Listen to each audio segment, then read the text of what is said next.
बहुत समय पहले की बात है। एक धनी व्यापारी के 7 बेटे थे और उनकी एक प्यारी बहन थी जिसका नाम सावित्री था। सातों भाई अपनी बहन से बेहद प्यार करते थे। वे हमेशा अपनी बहन को पहले भोजन कराते, फिर स्वयं खाना खाते। सावित्री का विवाह एक सम्मानित परिवार में हुआ था और वो अपने मायके में करवा चौथ के अवसर पर आई थी। जब करवा चौथ का दिन आया, सावित्री ने निर्जला व्रत रखा। वो अपने पति की लंबी आयु के लिए चंद्रमा को अर्घ्य देने तक कुछ भी खाने पीने वाली नहीं थी। उस दिन जब सायंकाल हुआ, सावित्री के भाई खाना खाने बैठे और उन्होंने अपनी बहन से भी खाने का आग्रह किया। सावित्री ने विनम्रता से कहा, भाइयों, आज मेरा करवा चौथ का व्रत है। मैं चंद्रमा को अर्घ्य देने के बाद ही भोजन करूंगी। लेकिन सावित्री को भूख प्यास से व्याकुल देखकर सबसे छोटा भाई रमेश को बहुत दुख हुआ। उसने सोचा कि बहन की तकलीफ को कैसे कम किया जाए। उसने एक उपाय सोचा और पास की पहाड़ी पर जाकर एक दीपक जलाया। दीपक को एक चलनी के पीछे रखकर उसने ऐसा प्रबंध किया कि वो चांद जैसा प्रतीत हो।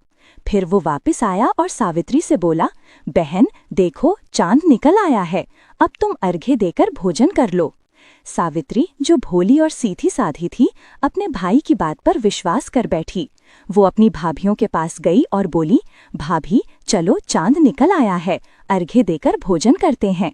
भाभियां सारी बात समझ रही थीं। उन्होंने हंसते हुए कहा, सावित्री, अभी तो तुम्हारा चांद निकला है, तुम अर्घ्य दे लो, हमारा चांद तो बाद में निकलेगा। सावित्री उनकी बात का असली अर्थ नहीं समझ पाई। उसने जल्दी से चलनी में जल डालकर अर्घ्य दिया और भोजन करने बैठ गई। लेकिन जैसे ही उसने पहला कौर लिया, उसे छींक आ गई। दूसरा कौर लिया तो उसमें एक बाल निकला और तीसरा कौर लेने से पहले ही ससुराल से दुखद समाचार आया कि उसके पति की हालत गंभीर है और उसे तुरंत ससुराल पहुंचना होगा। सावित्री की मां ने उसे विदा करने की तैयारी शुरू की, लेकिन जैसे ही कपड़े निकाले, कभी काला कपड़ा आया तो कभी सफेद। ये देख उसकी मां घबरा गई और सावित्री से बोली, बेटी, रास्ते में जो भी मिले उनके पैर छूना और जो कोई तुम्हें सदा सुहागन रहो का आशीर्वाद दे, उसकी बात को अपने पल्लू में गांठ बांध लेना। सावित्री ने मां की बात मानी और सफेद साड़ी में ससुराल के लिए निकल पड़ी। रास्ते में उसने हर राहगीर के पैर छुए।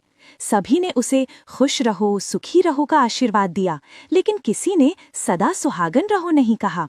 सावित्री निराश हो रही थी, लेकिन वो हिम्मत नहीं हारी।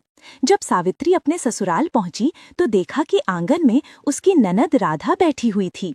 सावित्री ने अपनी ननद राधा के पैर छुए और राधा ने हंसते हुए कहा, भाभी, सदा सुखी रहो, सदा सुहागन रहो, दूधो नहाओ, पूतो फलो। ये सुनकर सावित्री ने तुरंत अपने पल्लू में गांठ बांध ली। लेकिन जैसे ही वो घर में दाखिल हुई, उसने देखा कि आंगन में उसके पति का शव रखा था और उसे अंतिम संस्कार के लिए ले जाया जा रहा था। सावित्री चीत्कार कर रोने लगी और बोली, मैं इन्हें कहीं नहीं जाने दूंगी। उसकी बात कोई नहीं माना। तब उसने कहा, मैं भी इनके साथ चलूंगी। सभी ने आपस में सलाह की और उसे साथ ले गए। शमशान घाट में सावित्री ने अपने पति को जलाने से मना कर दिया। लोग उसे ताने मारने लगे, पहले पति को खा गई, अब उसकी मिट्टी भी खराब कर रही है। लेकिन सावित्री ने किसी की नहीं सुनी। आखिरकार लोगों ने शमशान में ही एक छोटी सी झोपड़ी बनवा दी, जिसमें सावित्री अपने पति के शव के साथ रहने लगी। वो सुबह शाम अपने पति की साफ सफाई करती और उनके पास बैठकर प्रार्थना करती। छोटी ननद राधा रोज उसे खाना पानी लाती थी। सावित्री ने हर महीने चौथ का व्रत शुरू किया। हर बार जब वो पूजा करती, चौथ माता प्रकट होती और कहती, सावित्री ले, 7 भाइयों की प्यारी सावित्री ले।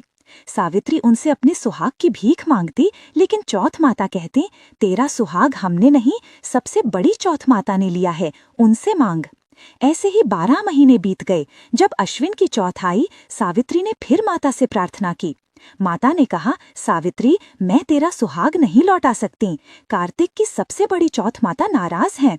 यदि तू अपने पति के प्राण चाहती है तो उनके पैर पकड़ लेना और 16 श्रृंगार का सामान तैयार रखना। ये कहकर माता अंतर ध्यान हो गई। सावित्री ने छोटी ननद राधा से 16 श्रृंगार का सामान मंगवाया। राधा ने अपनी माँ को बताया तो माँ ने कहा, ये पागल हो गई है, जो मांग रही है दे दो। राधा ने सारा सामान सावित्री को दे दिया। कार्तिक की बड़ी चौथ आई। सावित्री ने पूरे विधि विधान से व्रत रखा, चंद्रमा को अर्घ्य दिया और जैसे ही पूजा शुरू की, चौथ माता प्रकट हुई। उन्होंने कहा, सावित्री ले, 7 भाइयों की प्यारी सावित्री ले, दिन में चांद उगाने वाली सावित्री ले। सावित्री ने तुरंत उनके पैर पकड़ लिए और बोली, माता, मेरा सुहाग मुझे लौटा दो। मैं आपके पैर तब तक नहीं छोड़ूंगी जब तक आप मेरे पति को जीवित नहीं करेंगी। चौथ माता ने कहा, तू तो बहुत चतुर है, 7 भाइयों की लाडली को सुहाग की क्या जरूरत। सावित्री रोते हुए बोली, माता, मुझसे अनजाने में पाप हो गया, मेरा सुहाग मुझे लौटा दो। माता ने एक एक कर 16 श्रृंगार का सारा सामान मांगा और सावित्री ने सब कुछ दे दिया। तब चौथ माता ने अपनी आंखों से काजल, उंगलियों से मेहंदी और मांग से सिंदूर निकाला। उन्होंने इसे एक करवे में घोलकर सावित्री के पति पर छींटा मारा। छींटा पड़ते ही सावित्री का पति जीवित हो गया। जाते जाते माता ने झोपड़ी पर लात मारी और वह एक भव्य महल में बदल गई। शाम को जब राधा खाना लेकर आई तो उसने देखा कि झोपड़ी की जगह एक विशाल महल खड़ा था। सावित्री खिड़की पर बैठी थी। वो दौड़कर राधा के पास गई और बोली, देख राधा, तेरा भाई जीवित हो गया, माँ को बता कि गाजे बाजे के साथ हमें लेने आए। राधा ने माँ को ये खबर दी। माँ को विश्वास नहीं हुआ, लेकिन जब वो महल में पहुंची और अपने बेटे को जीवित देखा तो वह सावित्री के पैर छूने लगी। सावित्री ने कहा, माता, आपका बेटा नहीं, मेरा पति जीवित हुआ है। ये सब चौथ माता की कृपा और मेरे व्रत के फल से हुआ। सास ने कहा, बेटी, ये तेरा भाग्य है। हे चौथ माता, जैसा सावित्री के साथ किया वैसा किसी और के साथ न करना, और जैसे सावित्री के पति को लंबी आयु दी वैसे ही इस कथा को सुनने वाले, कहने वाले और हुंकारा भरने वाले सभी को सुखी रखना।